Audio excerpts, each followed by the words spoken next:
Dominicain au Rwanda.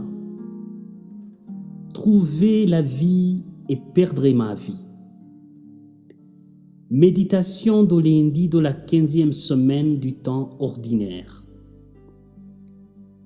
Le passage évangélique de ce lundi pourrait être perturbant pour certaines personnes. Jésus semble contredire tout ce qu'il a dit et fait jusqu'à présent. Ne croyez pas que je sois venu apporter la paix sur la terre. Ce n'est pas la paix que je suis venu apporter, mais l'épée. Mais n'appelons-nous pas Jésus le prince de la paix? Jésus ne dit-il pas lors du discours de la dernière scène dans l'évangile de Jean qu'il est venu donner sa paix à ses disciples, une paix que personne ne pourra jamais leur enlever? Malheureusement, ce que Jésus dit n'a fait que se confirmer dans l'histoire. En effet, le message de Jésus sur la vérité, l'amour, la justice et la liberté pour tous les hommes est considéré par certains comme hautement subversif et dangereux. Et les personnes qui adhèrent à cette vision de Jésus et tentent de la mettre en œuvre dans leur vie risquent de se heurter à une opposition forte avec ceux qui ont une vision totalement différente de la vie et qui considèrent la vision de Jésus comme une véritable menace pour leur intérêt. Dans un monde où les idéologies, les philosophies, les cultures, les traditions, les identités ethniques et religieuses sont en conflit, déclarer que l'on opte pour le chemin de Jésus, c'est souvent s'exposer à l'opposition, à la persécution et même à la mort. Ce que Jésus dit ici est un fait. C'est une expérience connue lorsque cet évangile a été écrit.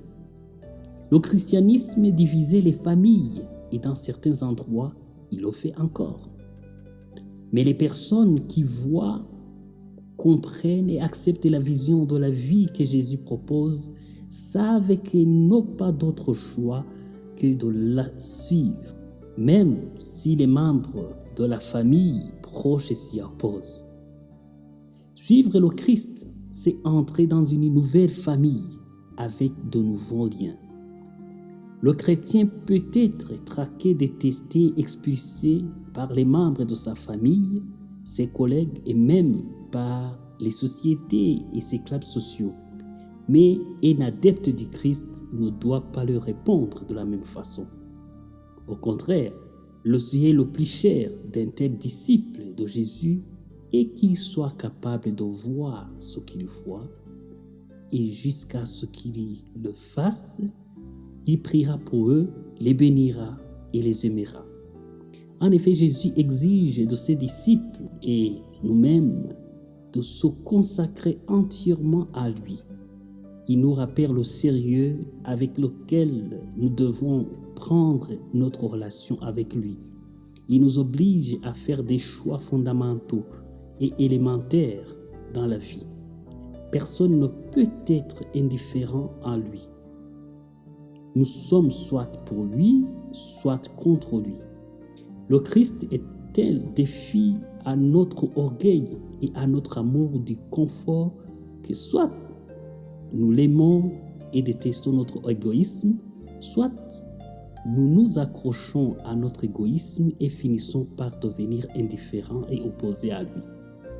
En d'autres termes, comme cette Paul, nous devons laisser le Christ vivre en nous. Demandons la grâce d'être solidement attachés au Christ qui nous aime et nous conduit à Dieu, maintenant et pour les siècles des siècles. Amen.